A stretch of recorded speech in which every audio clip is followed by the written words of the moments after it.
Guys, আজ আমি রান্না করছি মাছ কচু দিয়ে। এগুলো হচ্ছে সুরমা মাছ।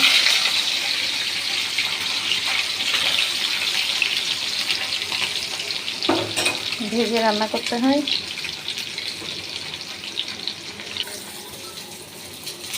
আমার মাছ ভাজি হয়ে গেছে, তুলে নিচ্ছি।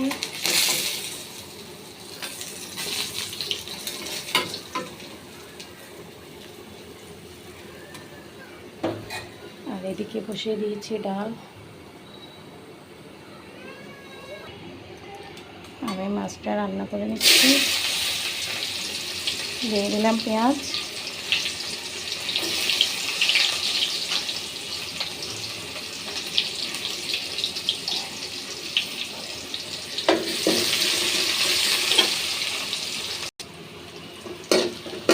আমার পেঁয়াজ ভাজা হয়ে গেছে, এখন দিয়ে দেবো মশলাটা।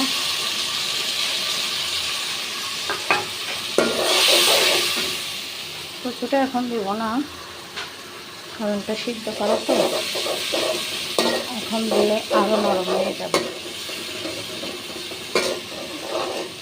এটা একটু কষানোর পরে তারপর দিব। আমার মশলা কষানো হয়ে গেছে, এখন আমি এর মধ্যে কচুটা দিয়ে দিব।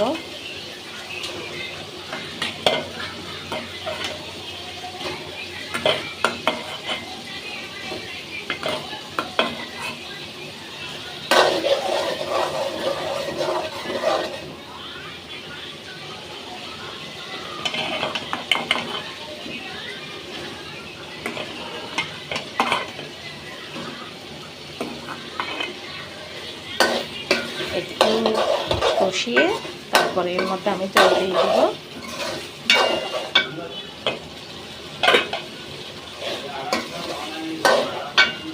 কচুটা আগে দিয়ে দিলে একদম নরম হয়ে যেত, কারণ ওটা সিদ্ধ করা তো, সেজন্য এখন দিয়ে দিলাম।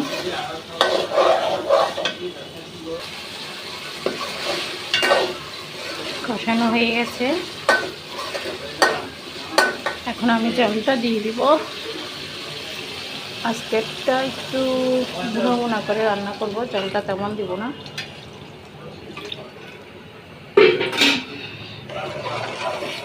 এই যতটুকু দরকার অতটুকু দিব আর কি। এখন আমি মাছটা দিয়ে দিব।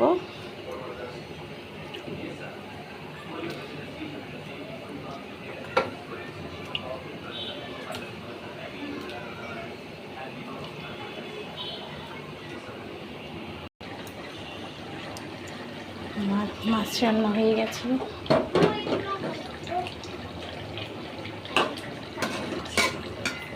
দেখতে কেমন হয়েছে বলবেন।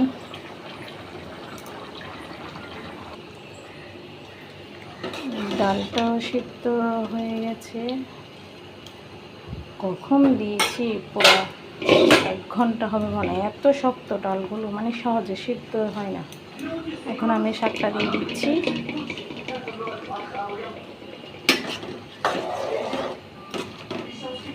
আমার ডাল দিয়ে শাক খেতে অনেক ভালো লাগে।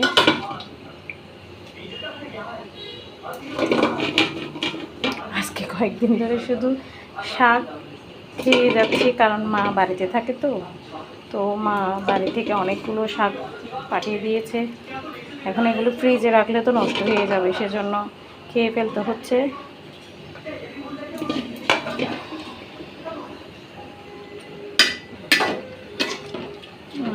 একটু জল দিতে হবে।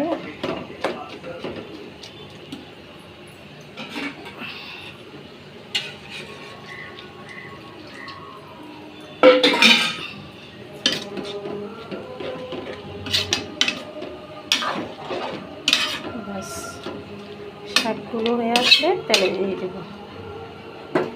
কয়েকটা কাঁচামরিচ দিয়ে দিই। কাঁচামরিচ বেশি দিই না, কারণ মেয়ে খায় তো, ও ঝাল তেমন খেতে পারে না, সেজন্য কম করে দিলাম।